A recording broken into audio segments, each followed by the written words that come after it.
to the Right Stuff panel. Once again, we want to thank our sponsors, Ann and Henry Stample, Belmore Movies, and Rain Energy Drink for sponsoring the panels at the festival. So today, this session is on screenwriting, and we're lucky. I'm Mitchel Bard. We're lucky to have with us Stephen Mena. Stephen is an award-winning writer, producer, and director. His films have been distributed theatrically worldwide through Lionsgate, Stars, and Anchor Bay Films. His debut feature, Malevolence, won several film festival awards, including Best Feature at this one, the Long Island International Film Expo. His latest film, The Ruse, was in movie theaters in May, starring Veronica Cartwright, and it'll begin its streaming run in August. So thank you, Stephen, for joining us again.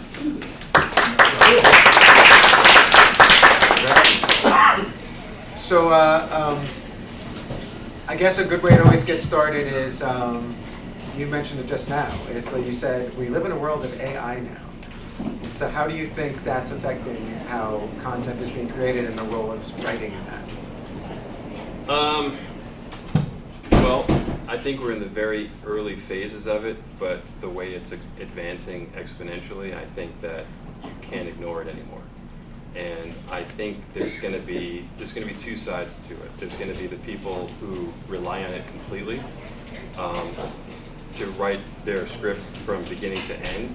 And I think, AI is great for homogenizing things that are in existence that have already happened and maybe creating varieties on that, but it really can't come up with a unique concept on its own.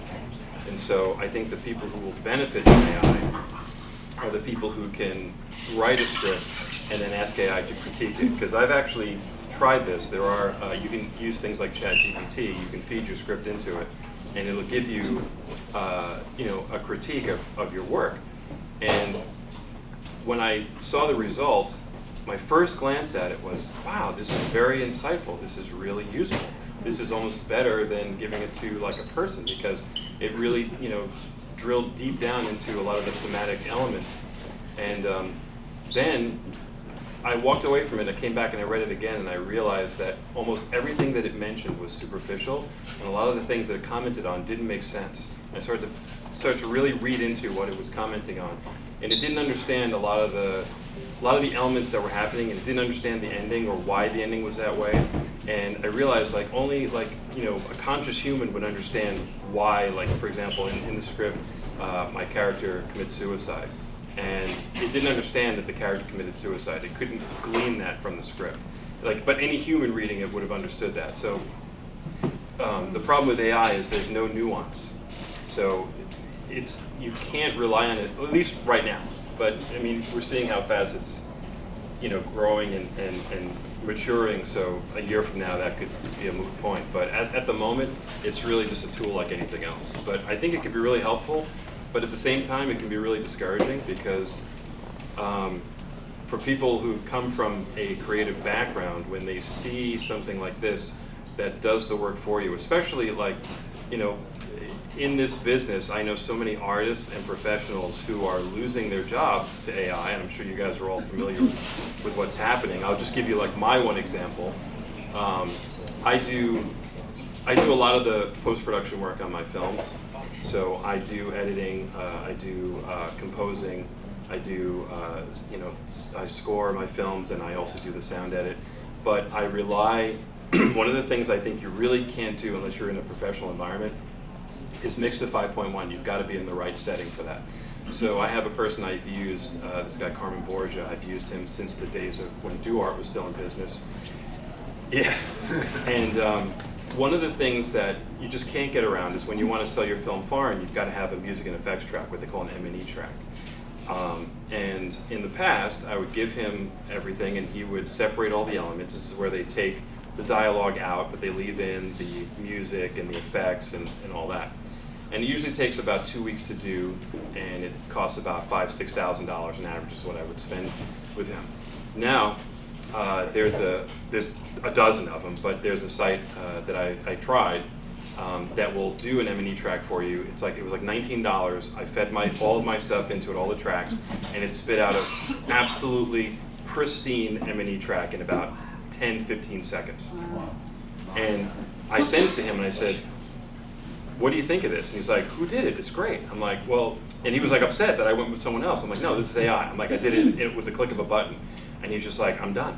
Because these are one of the things that like he relies on for his livelihood is this type of stuff. And I thought back about like when digital came out, I used to work with this guy, Stan Staba, who was a negative cutter, and he lost his job because nobody's cutting negative anymore. But now it's like, I see like this mushroom cloud getting bigger and bigger and bigger.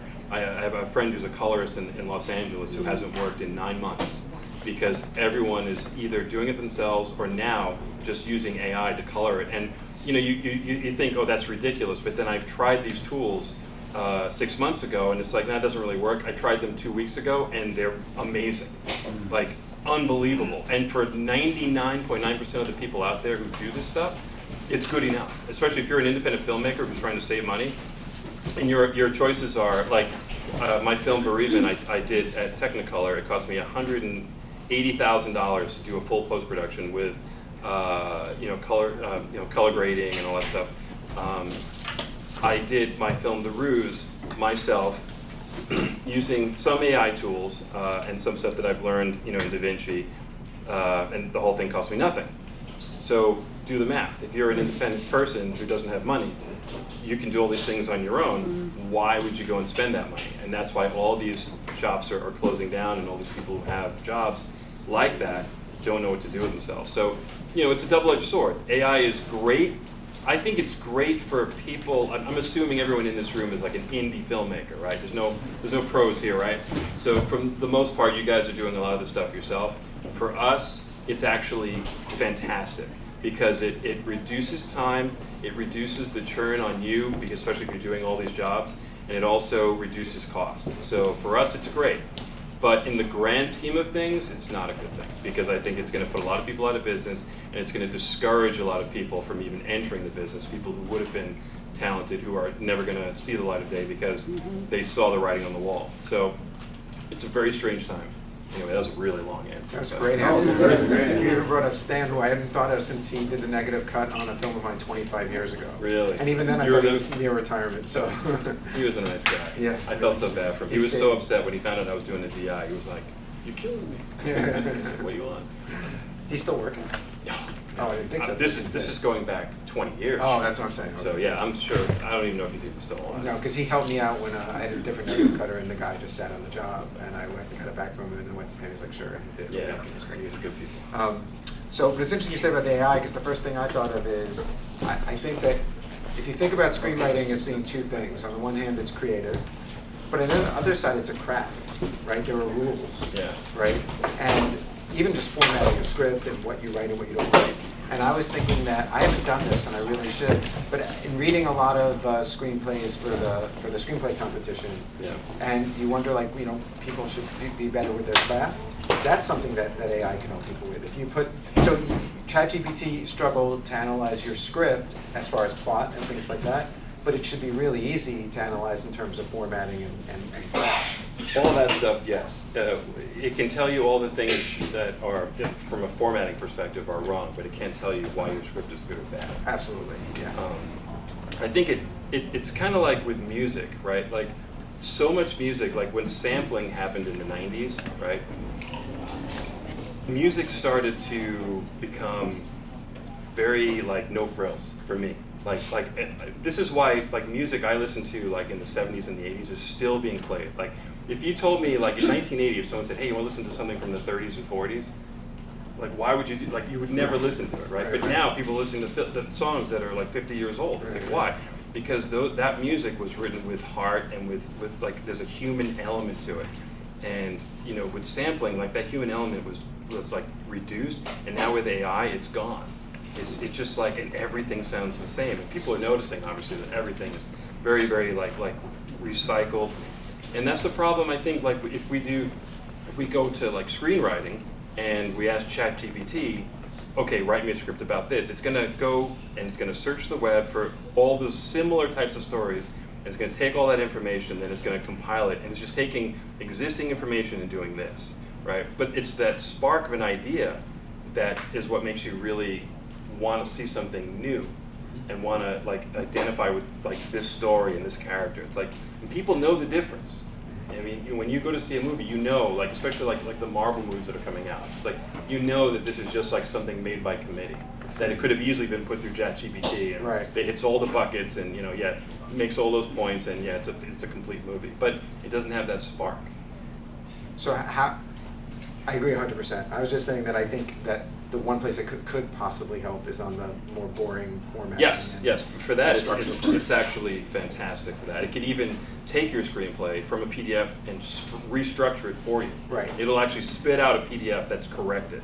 So it doesn't. It's not even like telling you what to do. It just does it for you. Right. And I think it could also tell you, like, if you have like, an entire page of stage directions that are excessive, it could say maybe you should consider cutting down the, or if you have 10 pages of one scene of two people talking at a diner together, like maybe you don't want 10 pages in a row of people talking back and forth. Yeah. Things like that, just some basic things to get you to the. But it diminishes the craft. Yeah, I agree. It diminishes the craft because you learn by doing, and you learn by making mistakes. Like I feel like I'm a good writer now. I wasn't a good writer 25 years ago.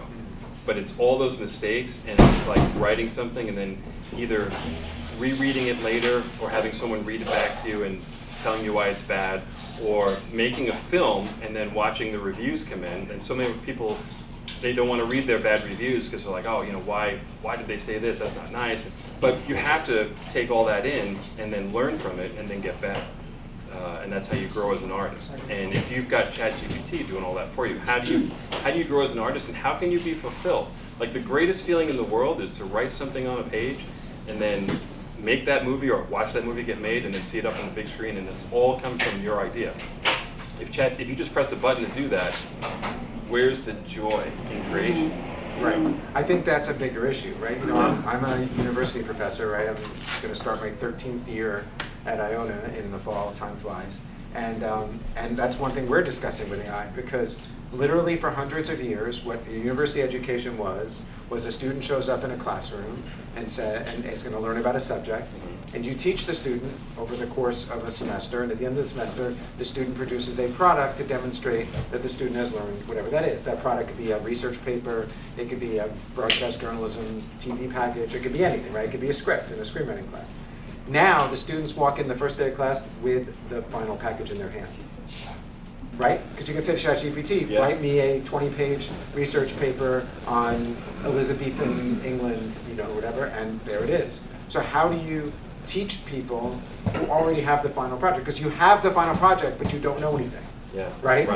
So how do you teach the person? And that's the challenge now, and it goes back to what you just said, that the student has to want to learn. If the student only wants the final package without any knowledge, right? And the same thing applies with screenwriting. Is it the satisfaction of seeing it on the screen, or is it I've got a screenplay? Yeah. It's like the difference between like going to Japan or watching Japan on YouTube.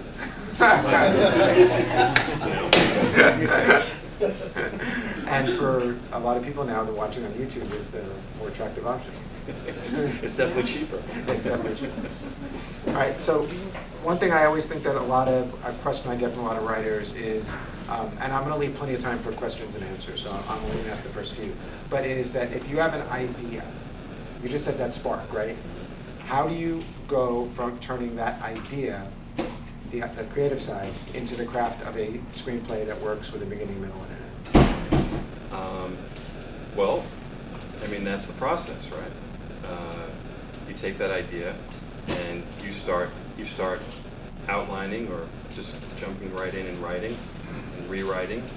And I can only talk about my process. Like for me, what I like to do is when I have an idea, I'll write down just the basics of the idea, and then I'll just kind of sit with it. And if it keeps coming back to me, then I'll start writing it out. But if it doesn't, I kind of just say, okay, if it's not that interesting, then there's no point in pursuing it. So for me, it's like the ones that kind of just stick in my head, like this film, The Ruse, that I just did. It's something where I actually went somewhere on a trip, and like the idea popped into my head about, the whole germ of the idea was, you watch all these haunted house movies, let's say, right? And you always say to yourself, like for me, I always say to myself, well, if they think the house is haunted, why are they still there? Why don't they just leave? So I'm thinking, what? You know, because yeah, and I'm like, I'm inherently a horror writer director, so I'm always like wrestling with these ideas of plausibility, right? So I was thinking, like, what could keep somebody in a house that's haunted where like they can't leave no matter what?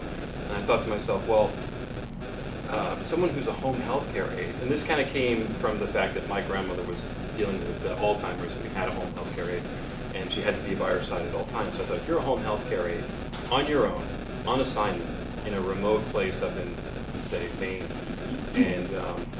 and this person is sick, they've got COPD and other ailments, they're wheelchair bound, they can't leave, they need your assistance around the clock for medicine and just basically to survive. If the house is haunted, that's going to be a lesser precedent than having to take care of this person, and it's your job. So if you leave, you're fired, and plus this person could die. So that idea, I couldn't get that idea out of my head. I'm like, that's a great idea because it's reality. Like, regardless of what she's experiencing, she's got to stick through it. So that was the whole germ behind where the ruse came from. But that's my process. It's something that it's an idea that I keep wrestling with, and I can't solve it, and I can't it's like cathartic almost to write it down and okay, I've solved it by writing it down. Now I know how the story ends.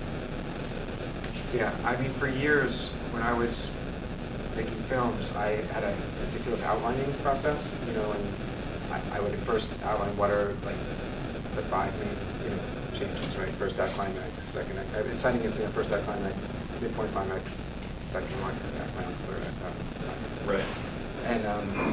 And then I took a break for when I went back to graduate school and I wasn't making films for a while. And then last year, I got inspired to write. I've talked to you about this. Yeah. But I completely changed my process. And I've been working on this script now completely differently. No outline, writing out scenes, rewriting. And it was inspired by, I don't know if any of you know the comic Mark Maron. Mark Maron. He doesn't write jokes. He writes premises and then goes on stage and finds the punchlines and finds the angles on stage, which is, to me, incredibly brave as someone who did some stand-up when I was younger. Oh, I didn't know that. Yeah, I would never, ever, even when I was working out new stuff, ever walk on stage without the entire joke crafted. It may not work. It may need to change. It may be bad. I can accept all of those things, but not figuring out in the moment. And I was inspired to try that. What I realized was, obviously I had 25 years of craft behind me that allowed me to do that. But it really showed me there's no one way, right? I think as long as you're thinking through, is there a story here? What is the arc? What does the main character want? What are the obstacles? All the basic questions that go back to the hero's journey and everything, right? Like, however you get there, because I like what you said, well, I can only talk about my process. And I think that's really an important way to look at it, because I don't think anyone should adopt what you do or what I do necessarily, right? But I think even though I do it differently than I used to, and certainly differently than I think you're doing it now, we're both going through the same process of vetting the story, right? And really looking at heart. I think it seems to me a lot of the scripts I read, that process isn't happening, right? Yeah, and I think the world we live in with the constant deluge of social media makes it really, really hard to not be ADHD and constantly losing focus. I can't write. I have a computer that's not connected to the internet, and that's where I write. Because I cannot write if I have, Google Chrome, within striking distance. Because the second I'm not working through something, I'll be like, oh, I wonder what my stocks are doing. I wonder what's going on. You just can't avoid it. And then you get stuck in that doom loop. And I think another reason why, screenwriting in general, I hate to keep harping back on this, but when I think back when I was growing up, I went to see every movie, and those movies are still being watched. But what are the films coming out in the last 10 years that you're going to watch 20 years from now? I just feel like it's just been, I don't know. Yeah, no, And I think a lot of that is we're never bored. You do your best creative work when you're bored. Right? And my best ideas come to me when I'm standing in line at the DMV, when I'm just bored. And if I'm constantly being entertained, and it just keeps getting better and better, right? If I'm constantly being entertained, I'm never sitting there thinking about my script. I'm just watching nonsense, and my brain is doing this. Right. So you have to put all that aside, at least, and you have to do the work. You have to sit at the empty page, and there's all these people who talk about how they can get you through writer's block. Writer's block is very, very specific. What it is you don't know what your story's about. The second you understand what your story's about and why you're writing it, you can't stop your hand from going. The writer's block is you don't know what your story is. You may have an idea for a character or an idea for a plot, but you don't know what your story is. And so that means you need to take a step backwards and do your outline process. So stop trying to do the big picture, do the small picture, just do the outline. Come up with your, like he said, the beats of the story. And then when you know what that scene's about, it writes itself. So writer's block is you just don't know what your story is. It's very, very simple. It's not, it's just I'm having a bad day. That's not what it is at all. Yeah, and I think related to that is, so there's been a lot of, as you know, you can't go anywhere without talking about AI. But what goes with AI is attention, right? This whole idea. One speaker I saw over the summer, just last month, called what the tech companies do is human fracking. Because they're basically drilling down into us to make sure they get every bit of our attention out of us, right? Because that's how they make money. And I'm seeing it with the students, right? It's like it's very hard for them. And you mentioned the times you're bored. I was getting back to this, I promise. Which is so true, because like when I used to walk into a classroom before class, the students would be speaking to each other. It'd be like a raucous kind of like.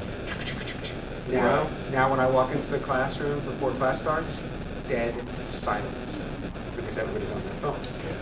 And what the phone has done there, and I'm not being the 75-year-old man saying get off my lawn, that's not what I'm being here. What I'm saying though is that all the times that we're bored, and by that I mean the time that we're left just to think, which allows us to think about a screenplay or think about, I haven't spoken to my loved one in this long, or whatever it is, has been replaced by the attention fractors, right? So if you think about every single time where, other than the shower, I guess, because you can electrocute yourself, but for the most part, like, on your commute, right? Like it used to be you had time to think and process, now the attention fractors have you, right? If you're at the end of the day and you're like winding down, there's no more sitting around, it's the attention fractors, right?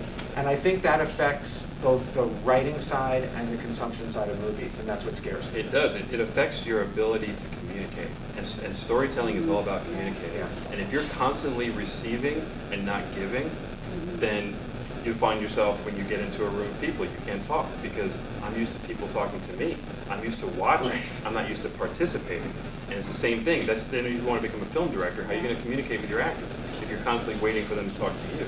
So it is, and you've got to be able to, like, this is like a problem for kids too, because they just don't know how to.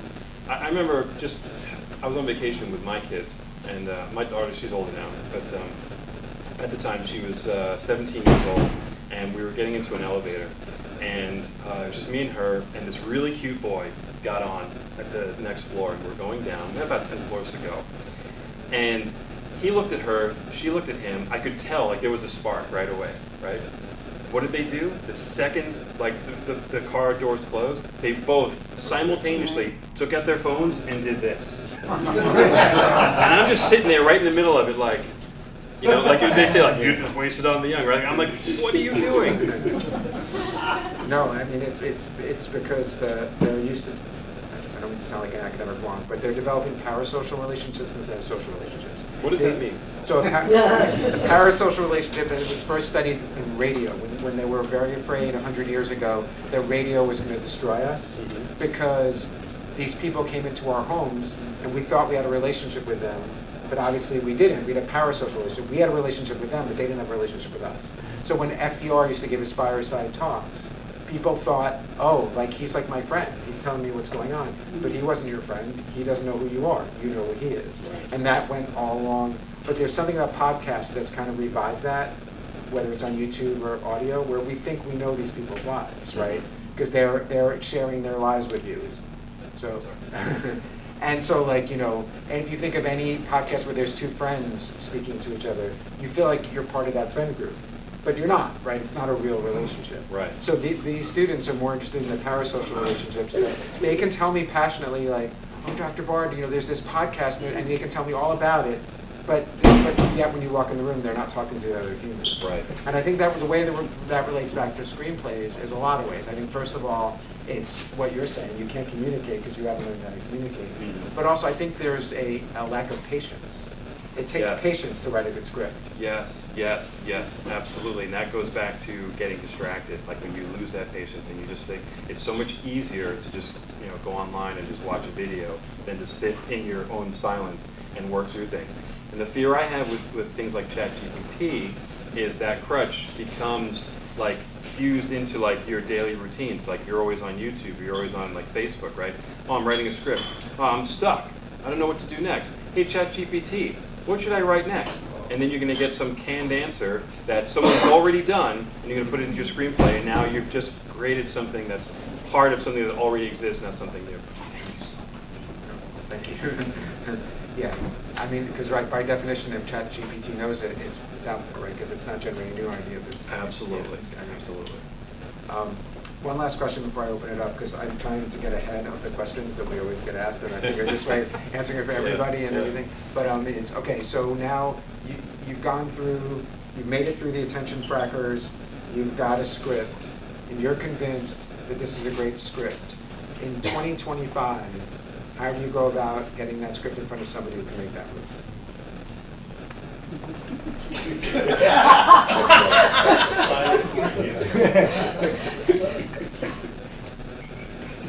I'll make a movie. That's such a huge question. I know. Again, I can only answer it based on my experience, right? So there's several things you can do.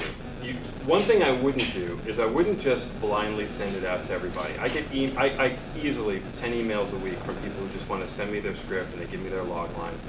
And I can't receive that script because for legal reasons. Not to get into it, this is a whole different conversation, but for legal reasons I can't just take your script and read it. Because once I acknowledge that I've accepted it, then I'm legally bound to you. So you can't do it that way. What I recommend is, let's say, if you're being a filmmaker, as I'm sure you guys have already figured out, you've got to be entrepreneurial, right? So if I was starting out, let's say I'm a horror writer, director, right? Even though I'm trying to break out of that, that's what I am. I'm already, it's done.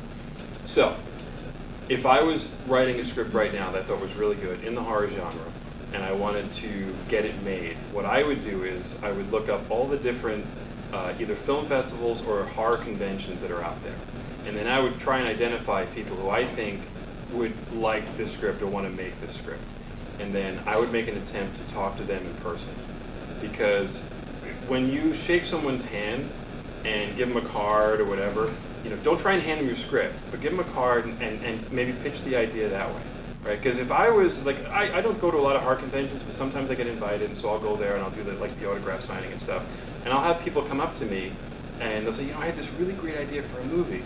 I can't be like, I can't click, and delete his email. He's right there. I have to be nice because I'm a nice guy. So I'm like, oh, really? Okay. Tell me all about it. And so I'm forced to listen. So if you want to get in front of people, get in front of them. Actually go find them, get in front of them. Even if you have to take a plane and go from Pittsburgh to Texas, how bad do you want it? Take the plane, he's going to be there, this person who you think would really love your film. I can tell you if it's me, if you get in front of me and I'm cornered, I'll have to listen. And so that's how you do it. And then leave them your card. But you can't be overt and in their face. You got to be subtle about it. But make an impression and and then follow up on that. Because then when you send an email and I've met you, I'll respond to that email. Be like, I don't want to be a dick. I'm gonna write him back and be nice. And then that's how it works. And that's how you meet people, and that's how you build contacts. And it's probably not going to happen in the first one, so pick 5 or 6. But that's how I would do it. Comedy is a little different. Drama is a little different. So it really depends on the genre. But that's one way to do it. Another way, when I was first starting out, my first film, my first script, we were trying to raise funds. This is back in 1999. We were trying to raise funds, and the transition from film to video was happening. And it was a for me, it was a very exciting time as an independent filmmaker. I think it was the best time in the age of movies. The late 90s was the best time to be an independent filmmaker. It was just mid-90s, yeah. So we were trying to raise money, and we were being very unsuccessful, and people were reading the script, and they liked the script, but we weren't able to really close the deal.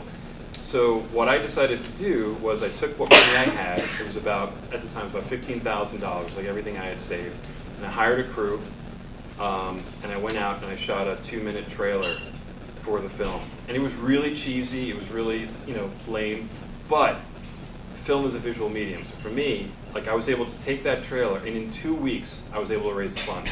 I put the trailer in front of the same people I talked to, and they're like, oh, this is cool. This is what you're talking about? Yeah, all right. And I was able to close the deal.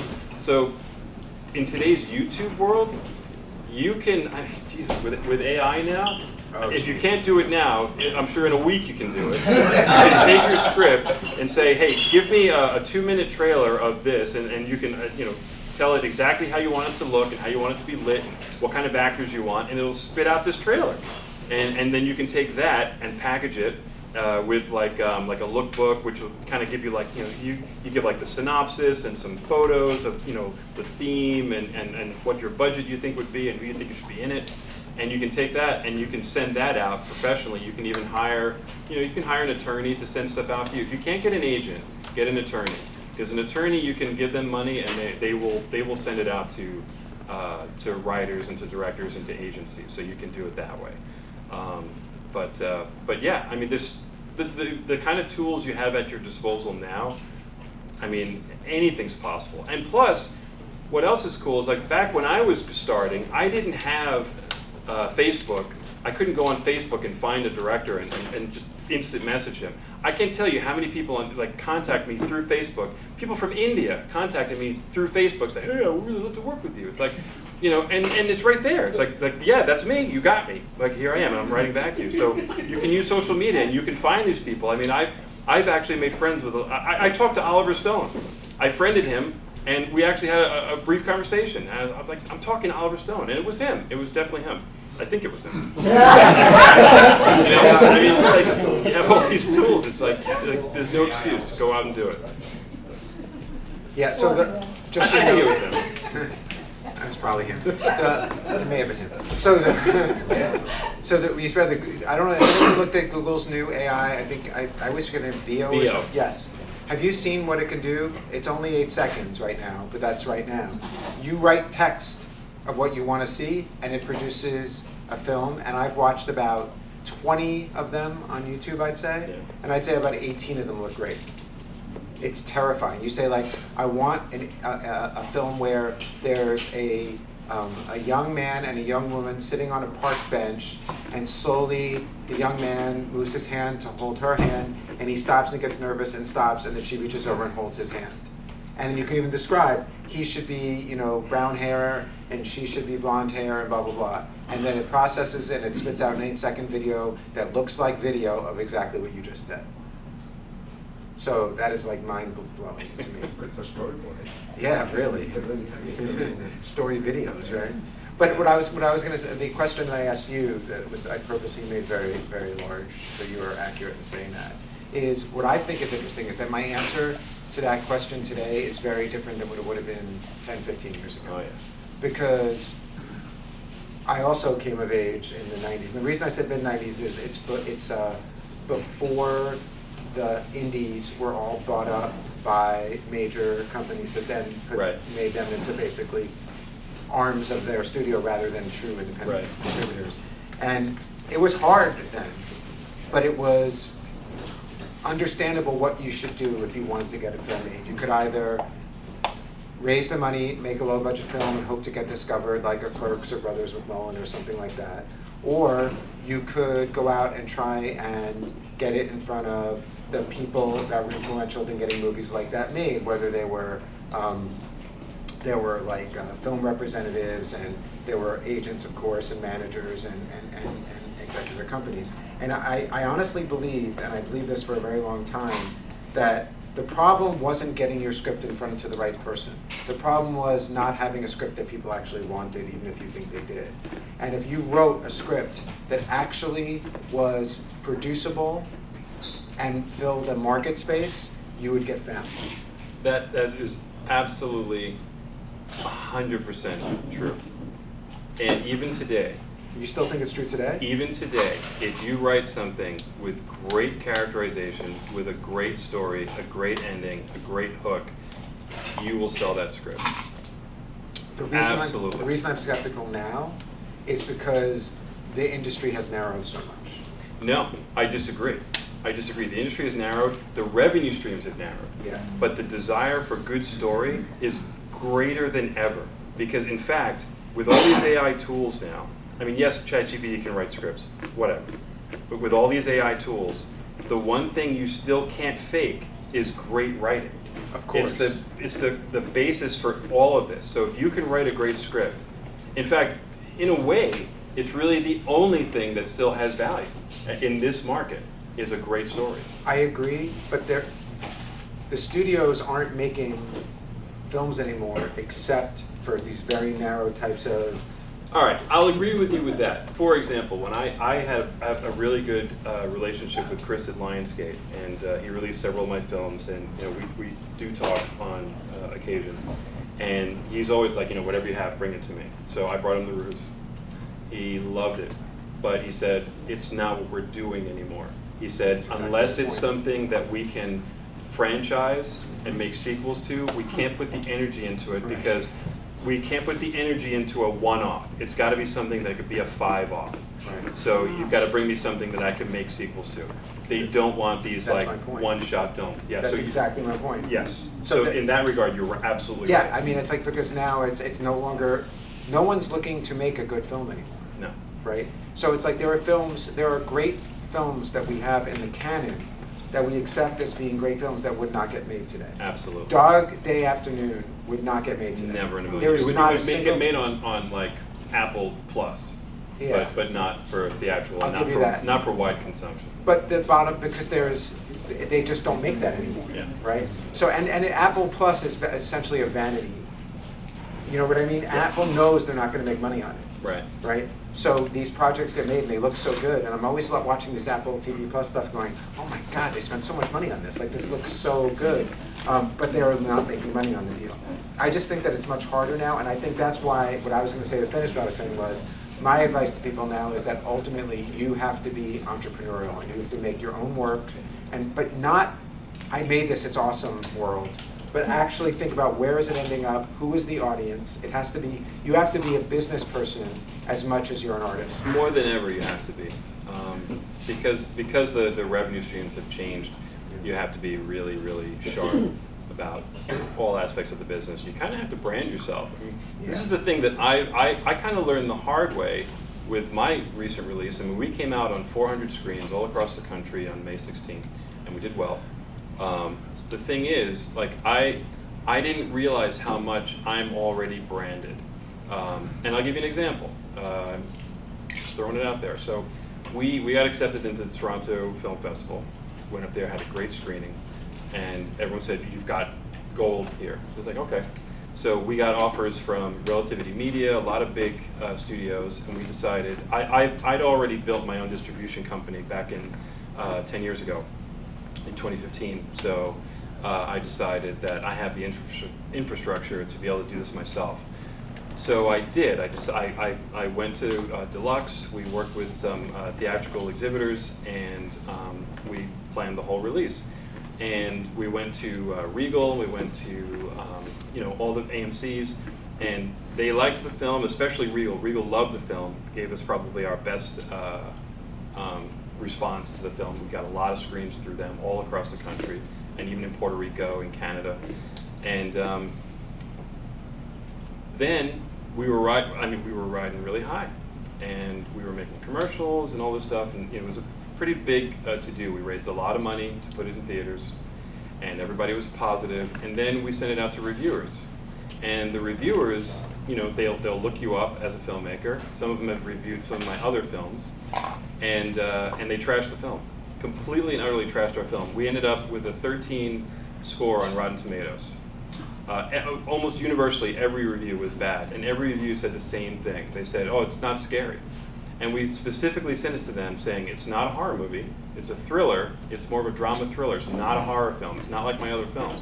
But I had already been branded so much from my other movies that they just assumed this was supposed to be like a jump scare slasher film, and of course it doesn't satisfy that. So we got, you know, dinged across the board. When the film came out, if you look at I was just showing it to Mitch, if you look at our audience score, and it's already way over 500 reviews, is at 96. So I look at that and say, okay, we weren't crazy. We knew we had a great film, but because we were branded a certain way, these reviewers just flat out rejected it, as if we baited and switched them. So it's really, the point I'm making, this long dovetailed response, the point I'm making is that you kind of have to brand yourself, and if you can, it makes it a lot easier. These studios, they don't want to think about too hard about making a mistake, right? They want to know what you are, what you deliver, especially if they're going to give you money prior to making the film. They want to know exactly what they're getting. So if you're the more branded you are, the better it's going to be and easier it's going to be for someone to say yes. And now with YouTube and social media, you can build a brand online.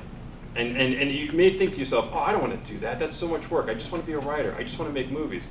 Well, fuck all that. If you're not willing to put in all that time, just go home, because you have to do it. If you want to succeed, you've got to have a social media following. You've got to have an audience built in. Otherwise, nobody's going to talk to you. Unless you have a script that's just so freaking good that they can't say no, and they'll probably steal it anyway.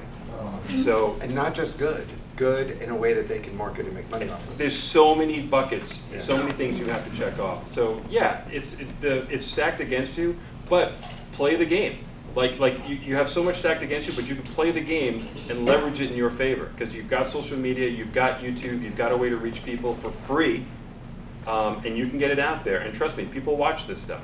So the more they know about you before you even walk in the room, the better. And there's no excuse not to. My daughter, she does crocheting, right? And she sits in a room and she makes these really amazing like bags and hats and stuff like that. And she's not really, you know, all kids are tech savvy, but she's not really like YouTube savvy and all that. And I said, you know, we did a couple of these shows, and you know, she sold a few $100s worth of stuff, and she's all excited. I'm like, you know, you should put this stuff on YouTube. She's like, nah, that's silly.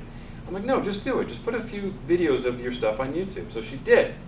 And one of her things, she made a video. She said, this is what I made for my craft fair, and these are the ones that didn't sell. And she had like these little frogs, and these little chickens, and these little like keychain things. And it's now at like 500,000 views on YouTube, and she's sold out. And she's got orders now for like another 100. So she's sitting in her room right now, like, I can't keep up. I'm like, I told you. So this shit works. You know, just use it to your advantage. And then TikTok and Instagram. Oh, forget it. Yeah. All right, questions from everybody. Yes. Actually, I did have I'm a makeup artist, and the one thing that we were concerned about is how CGI was going to affect, and where all the stuff's practical. That has probably lasted longer when you look at something like, let's say, Last Starfighter, and you see the visual effects in it. You kind of look at it, or you go, well, that CGI, I think, dates the film because you're only good as the technology that was available at the time. So unless that, then with practical effects, that can continue because it's in real time. That's the point I was trying to make. Thanks. Questions? Yes. What is it like after you do the first draft? How many drafts do you do? How important do you think it is to do multiple drafts? When do you know you're done? You are never done. You're never done, and there's always something you can make better. The thing is, you've got to get to a point where you can let it go, because it's never ever going to be done, ever. So just get to a point where you're happy with it. It has to be at a level that other people are going to be interested in it. Yeah, you know, and it's funny too. Like, we worry so much about formatting and stuff like that. It's really about, you know, the core of the story. The core of the story is something that's interesting. Let me rephrase the question. How do you know? How do you decide when you go from one draft to another, and how do you solicit notes? Like, I guess what I'm really looking for is more process oriented. Well, I can tell you my process, and it's a weird one.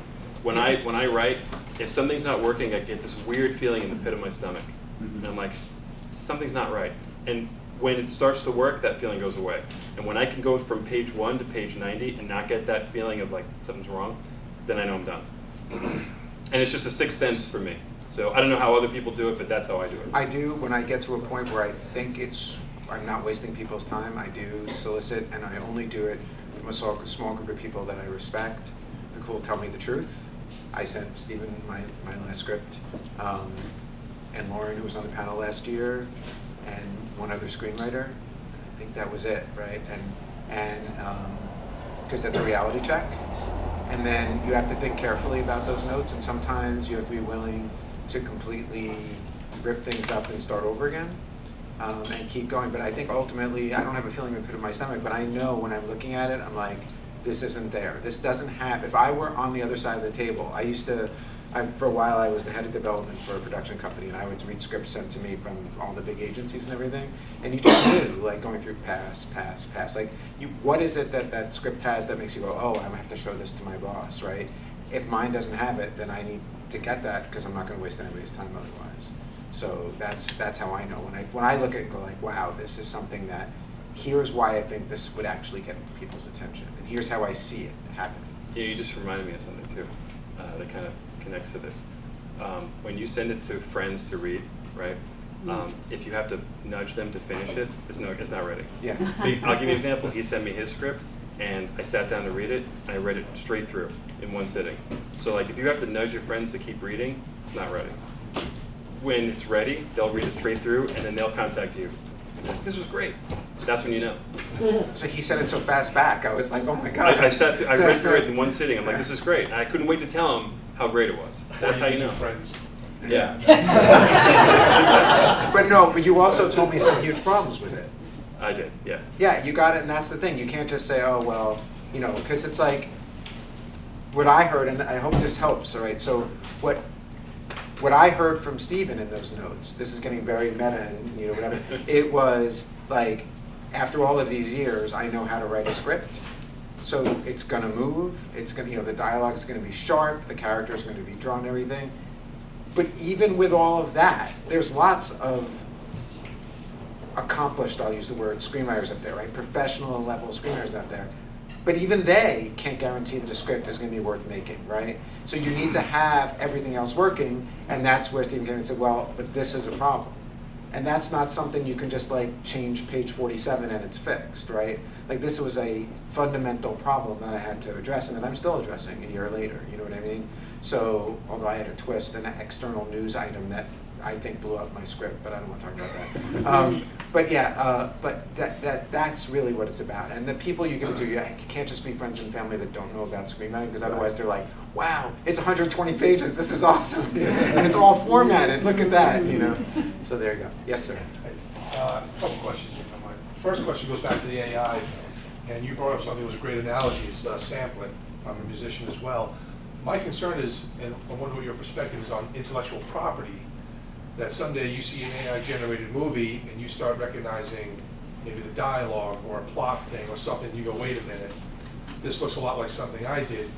Do you have a perspective on where that might be across the line, and what protection we might have? I don't know, Disney's That's a legal litigating it right now. Yeah. Oh, they really? Yeah. Everyone is. Yeah, a bunch of them are suing on the idea that they trained off of these. Yeah. And the early rulings are that you have no rights over it. They're allowed to train off it. The analogy they used was like, if you're an academic like me and you're doing a paper and you look at other people's papers, you're using that as a launching off point for you, and by citing it, you're not stealing their It's stuff. the same that we did with sampling back in the days. It was up to 4 bars of music you could take. But that was never actually the law, right? It wasn't the law, but The it thing was- is, the thing The is, slippery slope that it allowed. the problem is the people who run these are the biggest companies in the world. You can't sue them. Right. You can't go after them. And the government protects them because they want to protect free speech, they want to protect the internet as it is. So you've got so many forces working against you that you can't win that one. It's just unfortunately, it's just the nature of the business and of the beast itself. And a quick question, you mentioned you use a lawyer to represent you. What if, does it have to be an entertainment lawyer? Or You somebody know, just knows it has to be contract? someone who's willing to, do the work. I mean, it doesn't really, the whole reason for the attorney is like a chain of title, right? Because like if you send me a script and I accept, like I say, hey, I'll read your script. By me writing back to you and accepting it, that's almost like a contract. So now, if I go and make a movie and you think like I lifted elements from your script, you can go to a judge and say, look, I emailed him on this date and he responded, so I know he got it, and so he clearly lifted my ideas. So nobody wants to deal with that. So I don't want to have to open myself up to any of that stuff. So, and nobody does, especially people who are like, in the business 100%, they don't want to deal with that shit. And those people get sent a lot more scripts than, I get 10 a week and I'm small potatoes. And I get a constant deluge of people sending me scripts from all over the world. And I can't respond to any of them. Can I build on that? My answer to your question is yes, get an entertainment attorney. Here's why. Everything that Stephen said is true. On top of that, there's a gatekeeping function, right? So like, I always tell this story. When I took over development of that company, I was coming from an indie film place. I was like, there's so many great scripts out there. Like, my first rule is I'm gonna take scripts from screenwriters, not just from agents. That rule lasted 2 weeks because I got so much stuff and it was so bad. And I was like, I only have 24 hours in a day, right? And I have to sleep some of that time, you know what I mean? It's like, there are only so many scripts, that was a joke, thank you for laughing. And there are only so many scripts I can read in a week. It's a finite number. I need to find a way to make it more likely that the ones I choose to read will actually be good. And unfortunately, and much to my dismay, I realized that by accepting them from CAA and Endeavor and everything, it was much more likely that I would see a script that was good, right? So I immediately reversed myself after 2 weeks. My idealism was taken over by my practicality. And I think if you have an entertainment attorney who knows the people in the industry and everything, and they say to someone, hey, take a look at this script, that's a gate, you are getting past, not definitely, you have a better opportunity to get past the gatekeeper. And that's really what you want ultimately. Yeah, good point. Yeah. What about in film festivals, like these, when a script goes up there? Is that also an arena where you can say, okay, this must have vetted? It's an arena where people looking at it will say, oh, okay, well, someone else has read this and said it was good. I will be more likely to read it. Absolutely, absolutely. Yeah, as a matter of fact, I won this festival in 2003, and right after that, I got contacted by Anchor Bay, and we did a deal. They I'm were waiting for that now. they were so excited that a horror film won a prestigious festival like this that they actually wrote to us and contacted us and said, hey, we'd like to screen the film. So Yeah. yeah. So it's a gatekeeping function, right? You got past it. Yeah. Here's Denny Scott. So, can we go back to square one? What would your advice be to someone who's never written anything and decides, yeah, I want to write? Right. Where would you start? ChatGPT. Good answer. I don't even know how to use ChatGPT. I have an answer for you. Well, I'll give you my quick answer. My quick answer is read other scripts. Read other scripts and pick out ones that Good you like. scripts. Yeah, good scripts. Read the scripts to movies that you like. You can find them online. And then, read why they worked. Like, see how what was written was translated to the page, right? And also take note of like the economy of words when you read professional screenplays. How they're written. Less is more. Focus, focus, focus. But just read other scripts that movies that you like and start there. They have rhythms. I mean, I'm a hack amateur musician, and I can tell you that like, it's gonna sound so dorky. I hear scripts. I feel the rhythm of the script the way a song as I'm reading it. And well-written scripts are beautiful songs. Poorly written scripts are needle scratches. Or jazz. So Off tempo. I think that the first, so I would read good scripts that you like, because I assume you want to write movies like what you like. The second thing is I would learn the rules just by like any of the basic screenwriting, because you can't, if you're going to break the rule, you should know the effect of the rule that you're breaking, right? So you need to know what the 5-part structure is, even if you're not going to directly use it, because it serves a purpose. We have told stories with a beginning, middle, and end for as long as we've been humans talking to each other. There's a reason for that, right? So like, you don't have to do what McKee says exactly, or any of these books that tell you, there used to be the books like, follow these beats and you'll end up with a perfect screenplay. Like, that's all garbage, right? But you need to know the basic rules of a screenplay in order to know where you can break them down. So that's the second thing. And the third thing is accept the fact that the first couple scripts you write are going to be bad. Yeah, and I'll piggyback on his thing, talking about the rhythm. So in the film I just did, that just came out, The Ruse, there was a scene in it where, I'll just give you a little backstory. So the woman she's taking care of was a famous musician, and she's got this beautiful piano. And halfway through the movie, something happens to the lead, and she's very depressed. And she sits down and she starts playing a song that the woman she's caring for wrote. And it's this really beautiful moment in the film. And then she goes in, the alarm bells start going off for her machine. She goes in to fix the machine and make sure she's breathing okay. And the woman starts yelling at her, and she's like, "Why are you yelling at me?" And she says, "Well, just because I'm old and I'm an invalid doesn't mean I don't have respect and privacy. And you're playing something that's very personal to me. I wrote that for my husband, and you have no right to play my music without asking me. It's an invasion of my privacy." And she starts saying, like, someday you'll be old, and you'll lose your dignity too. And it's this really great moment. And I thought it was Veronica Cartwright's best performance in the entire film. And it's a moment of bonding between the two characters. Like, from there on, they were fighting, and now they start talking like human beings. And they almost become friends. And to me, it was a scene that had to be in the movie. And when we were screening it in Toronto, almost universally, everyone's feedback was, "You got to lose that piano scene. It kills your movie. The whole movie just stops. All the tension that you had built just grinds to a halt, and all of a sudden becomes this drama. Like, you got to kill that scene." And we had noticed that in a lot of the distributors who were watching it were like, you could literally see them on Vimeo watching it, and you can see where they were like clicking off. We were like, "Oh, what is it with that scene?" I took the scene out, and from there on, everybody was like, "Yeah, this is a million times better. The pacing, everything is fixed." So, going back to when's a script done? Like, it's never done. There's always going to be something you can improve. But like he said, there's a rhythm to movies, and sometimes you get so close to it you don't realize it. But there is a rhythm. You've got to adhere to it. You can break all the rules you want, but you've got to stay in that lane and make sure that you're keeping the pace. Otherwise, people, even if they don't know what's wrong, they sense it. So, but you loved that scene, and you thought that scene was really powerful. It was my favorite scene in the movie, but So- I had to cut it. There's an expression that you're done with your script when you've cut your favorite scene. Yes. Kill your children. Yeah. I've heard that. Heads off your daisies. I have another question.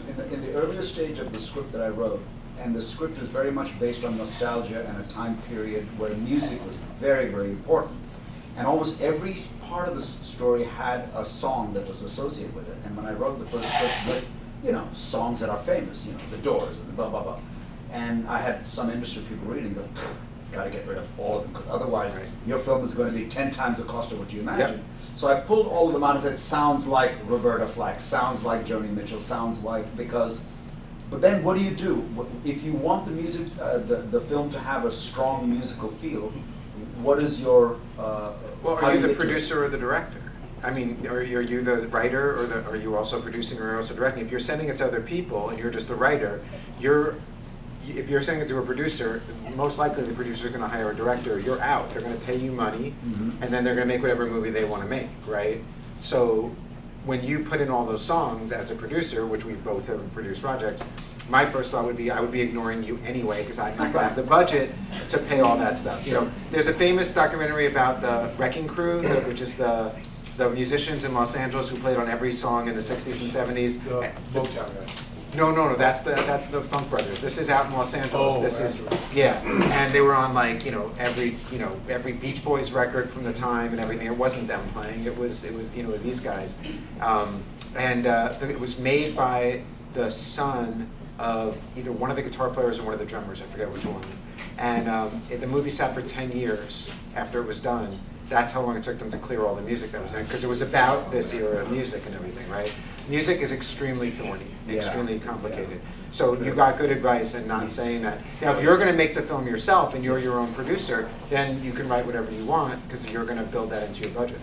Well, I've done documentaries where we had public performance rights, where somebody took a song from, like Woodstock by CSN Live, where we had a local band perform it.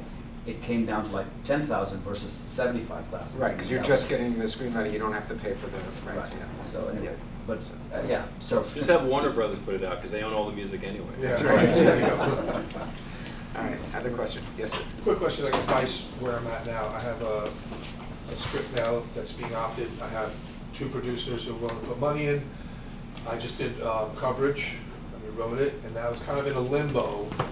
I don't know where to go next with it, because I don't know where, as a writer, I'm a writer, I'm gonna be part of a producing team of it. I kind of feel like I'm in limbo. They're off doing other projects, and I don't know where to go next, because I have interest in it. They committed some money to it, and, you know, the idea of who's gonna direct and where we go from here on out. So I kind of feel stuck, and I don't know what to do to push forward next without being that guy who keeps just sending emails. As a producer or as a writer? As a writer, but no one's committed 100%. Everyone said they have. We've had a lot of meetings. Everyone who reads the script wants on board, and then it kind of just stalls. They go off and do other projects. So you don't have to write anymore if everyone's happy with it. Yeah, I mean, I got coverage. I got my feedback, and I rewrote more of it, and I think it did get better. Oh, let's go. And one guy wanted to direct, says, well, since I'm not officially the director, I can't give Just you any pull more a get advice. shorty, just go over there, bang on the door, and be like, yo, what's going on, man? Make my movie already. Yeah. I have a criminal record. Tell me that. Yo, don't mess with me, man. I got a criminal record. I did time. Yeah, see- Make this movie now. Apparently, you haven't spent more than one night in jail, so it's not fun. But you're 6'3", and you do that, people tend to take, they don't see much of as a joke. They take it seriously. Jimmy, Who's Yeah. did they sign an There's actual nothing- option? No, nothing's been fully signed. This is a lot So of send it fun. out to one producer? Yeah. No, I know that, yeah, I mean, but I'm saying, asking Stephen, like, where do you really go from there? Because you don't want to be the annoying guy emailing too much, and then. Well, I mean, you know, like the saying says, you know, like, bullshit walks, right? If they haven't given you a dime of money, then they haven't done anything. Anything, So yeah, as it's long as all you talk. haven't taken any money, then you're free to send it Yeah, which to I would anybody do, else. I would 100% do. Yeah, and you know what? Don't think of it like, oh, they might be mad if I approach somebody else. You could approach somebody else who says yes and be like, hey guys, listen, these guys are ready to do it. Start So unless you bidding pull more. the trigger, Yeah, I'm going to go with these guys. right, right. And then they'll give you a reason to call. I want to circle back to the screenwriting because that's the subject. Yeah, that's kind of out And that of is, scope. but here's my question about this. Do you think it's done? Nothing, like Stephen said, it's never done. Do you think It's it's done right? enough to get it to the next level, to start doing pre-production, and I always leave room for on the day, because you know how many times. No, of course, but what I mean is at that point, I'm saying is you should be concentrating more on getting it funded than worrying Yes, about whether it's. it's 100% ready to Yeah, fund, yeah. 100%. Okay. Yeah. I'm just getting back to the screenwriting and genres. Nowadays, I'm hesitant to write like a slow burn screenplay because I don't know if people have the attention span, even the filmmakers. I'm glad you guys accepted my haunted house story, and a couple did stay there with it. But I was nervous writing it because other people think this is boring, even though I'm like putting things in there and trying to make it interesting. And people do like it, but do they pick up on, like I just watched Sinners. I was so amazed by Sinners and how intelligent that script was. But do people like pick up on it, or do they like the Sid Field days when it's like they read the first page, page 20, page 60, page 85, and that's it? You know, there's an audience for every type of movie, right? I think whether it's a slow burn or whether it's like action-packed, it really comes down to, do you have conflict? Do you have a story that's moving forward? Does every page you read teach me more about these characters and move the story forward? If it's just two people, you know, talking in a room, Yeah. and they're just talking about bullshit for 5 pages, then probably not. But if what they're talking about leads to the next scene, which is really important, what they said, and it's going to pay off here, then yeah, you know, it doesn't matter the pace, as long as you're consistent. That's the key. So, and write your own voice. I mean, if that's what you want to write and that's what you enjoy writing and reading, don't write for, you know, some committee to their approval. Write for yourself, because that's really the only way you're going to achieve some sort of self-satisfaction. At the end of the day, this business is really for you to get satisfaction out of your work. You know. Yeah, and it's a mistake. I don't believe that people. So here's an example, right? Like, let's say, like right now, there is a, you know, if you're a horror filmmaker, there is a market for that, right? There's a horror audience. So people would say like, well, Mitch, why don't you just write a horror movie? Because then, but I don't watch horror movies. I'm not interested in horror movies. So, sorry. So like if I wrote a horror movie, if I wrote a horror movie, after all these decades of writing, I think I could write a horror movie, right?